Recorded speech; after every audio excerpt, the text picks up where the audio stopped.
श्री गणेशाय नमः। श्री नवनाथ महाराज की जय। श्री नवनाथ भक्तिसार कथा अध्याय 26वा।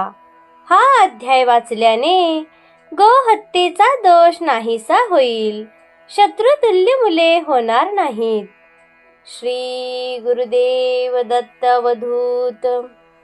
राजा सत्यवर्माने लोकनिंदेच्या भयाने कमठ कुंभाराला मथुरा नगरी सोडून अवंती नगरीला सहकुटुंब जाण्याची आज्ञा केली। त्याप्रमाणे त्या कुंभाराने आपली पत्नी शापित गंधर्व गाढव आणि सून करून आणलेली राजकन्या सत्यवती यांच्यासह दरमजल करीत अवंती नगर गाठले। एका ओळखीच्या कुंभाराच्या मदतीने त्याच्या शेजारी जागा पाहून घर मांडले। तो सत्यवतीला कन्येप्रमाणे मानित असे। एकदा सत्यवतीने कमठाकडे विनंती केली की मला पतीला भेटायचे आहे। त्याप्रमाणे कुंभाराने रात्री दारात बांधलेल्या गंधर्वाला ही गोष्ट सांगितली व आपण पशु आणि ती सुलक्षणी राजकन्या सत्यवती मानव देहधारी, तेव्हा आपण तिच्याशी कसा संग करणार? गंधर्व म्हणाला, सत्यवती ऋतुमती झाल्यावर 4थ्या दिवशी मला सांग, मी गंधर्व रूप घेऊन तिचे मनोरथ पूर्ण करीन। कमठाला आनंद झाला। त्याने त्याप्रमाणे सत्यवतीला सांगितले। यथाकाल सत्यवती ऋतुस्नात झाली। त्या रात्री कमठाने गंधर्वाला ही गोष्ट सांगितली। गंधर्वाने आपले मूळ रूप प्रकट केले। जडवाये, मौल्यवान अलंकार, भरजरी रेशमी कपडे धारण केलेला गंधर्व पाहून कमठाला आश्चर्य आणि आनंद झाला। गंधर्वाने त्या रात्री सत्यवतीशी गांधर्व पद्धतीने विवाह केला। सत्यवती गांधर्वाचे रूप पाहून आनंदित झाली। स्वतःला धन्य समजू लागली, प्रेमाने समर्पित झाली। त्याच रात्री सत्यवतीला गर्भसंभव झाला। गंधर्वाने आपल्याला शाप मिळाला त्याची सर्व हकीकत सत्यवतीला सांगितली आणि तो पुढे म्हणाला, प्रियतमे, तुला ज्यावेळी पुत्र होईल त्यावेळी त्याचे मुखदर्शन करून मी शापमुक्त होईन व स्वर्गामध्ये स्वस्थानी जाईन। पण तू चिंता करू नकोस, आपला पुत्र उदार, धैर्यवान, पराक्रमी, शककर्ता होईल।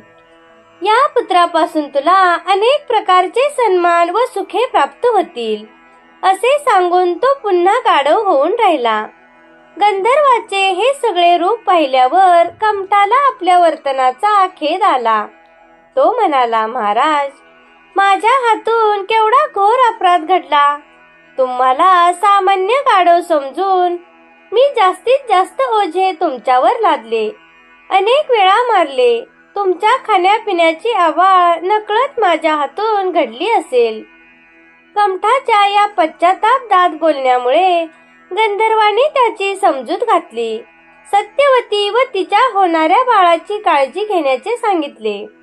यथाकाल सत्यवतीला पुत्र झाला।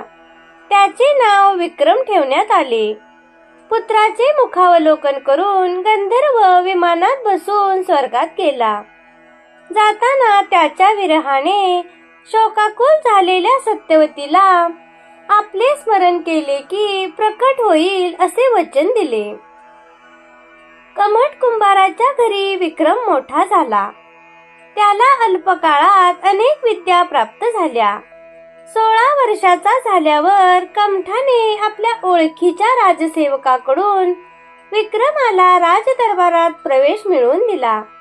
त्याची हुशारी चातुर्य पाहून राजाने त्याला राजाच्या संरक्षणाचे व जकात वसुलीचे काम मिळाले, यासाठी विक्रमाला रात्री गावात फिरावे लागे। असाच विक्रम आपले काम करीत असताना व्यापारी व भरतरीचे बोलणे त्याच्या कानावर पडले। त्याने चोरांचा हल्ला व्यापाऱ्यांनी परतून लावला ते पाहिले होते, परंतु चोरांचा सुगावा अगोदर कसा लागला ही त्याला शंका आली। तो व्यापाऱ्याकडे आला व त्यांना या संबंधी विचारू लागला। तो म्हणाला, राजाने माझ्याकडे संरक्षण व्यवस्था आणि कर वसुलीचे काम दिले आहे. चोरांचा अगोदरच कसा सुगावा लागतो या संबंधी मला माहिती हवी आहे, कारण माझ्या रोजच्या कामगिरीला ती उपयुक्त आहे. व्यापाऱ्यांनी त्याला सांगितले की आमच्या बरोबर भरतरी नावाचा युवक आहे. त्याला पशुपक्ष्यांची भाषा कळते. त्यानेच आम्हाला कोल्हेकुईचा अर्थ सांगून सावध केले होते. त्याच वेळी चित्रमा गंधर्व इंद्राच्या शापाने राक्षस बनला होता, परंतु तो मनुष्य वेश धारण करून उत्तरेकडून दक्षिणेकडे जात होता. विक्रमाला याची पूर्वकल्पना भर्तरीच्या व्यापाऱ्यांच्या संवादातून मिळाली असल्याने तो शस्त्रास्त्रे घेऊन सज्ज होता. त्याने राक्षसाला ठार केले. राक्षसाच्या शरीरातून शापित गंधर्व पूर्वरूप होऊन बाहेर पडला व स्वर्गात गेला. विक्रमाला त्याने जाता जाता स्वतःचा पूर्ण इतिहास सांगितला. मृत राक्षसाच्या शरीराची तपासणी केली. त्याला तेथे 4 रत्ने मिळाली. त्यामुळे त्याला भर्तरीच्या ज्ञानासंबंधी विश्वास वाटू लागला व भर्तरी सारखा मित्र सतत आपल्या जवळ असावा असे वाटू लागले. त्याने कर वसुलीच्या अधिकाऱ्यांना सांगितले की गावाबाहेर जे व्यापारी आहेत त्यांच्याकडे कर मागू नका. त्याऐवजी त्यांच्याकडे भर्तरी नावाचा मुलगा आहे, तो माझा भक्त आहे, त्याची मागणी करा. मी तुम्हाला कराच्या तिप्पट द्रव्य देईन. द्रव्य लोभाने अधिकाऱ्यांनी व्यापाऱ्याला कर वसुलीऐवजी भर्तरीची मागणी केली. व्यापाऱ्यांनी भर्तरीचे मन वळवून त्याला जकातदाराकडे नोकरीसाठी ठेवले. अधिकाऱ्यांनी विक्रमाला बोलवून भर्तरीला त्याच्याकडे सोपवले व कराच्या रकमेची मागणी केली. विक्रमाने 4 रत्नांपैकी 1 रत्न कर रूपाने जकातदाराकडे दिले व तो भर्तरीला घेऊन आपल्या घरी आला. घरी आल्यावर विक्रमाने आपल्या मातेला सर्व वृत्तांत सांगितला. तिला आनंद झाला. आपल्याला व्यापाऱ्यांनी जकातदाराकडे नोकरीसाठी ठेवले आहे, ते काम आपण प्रामाणिकपणे केले पाहिजे. म्हणून भर्तरी पुन्हा जकातदारांकडे गेला. परंतु तू विक्रमाकडे राहा, आवश्यकता वाटल्यावर मी बोलावून घेईन असे जकातदार म्हणाला. अशा रीतीने भर्तरी, सत्यवती, विक्रम, कमठ कुंभार त्याची पत्नी एकत्र आनंदाने राहू लागले. श्री नवनाथ महाराज की जय. अशाच नवनवीन व्हिडिओसाठी माझ्या चॅनेलला नक्की सबस्क्राईब करा. बेल आयकॉनवरही क्लिक करा. धन्यवाद.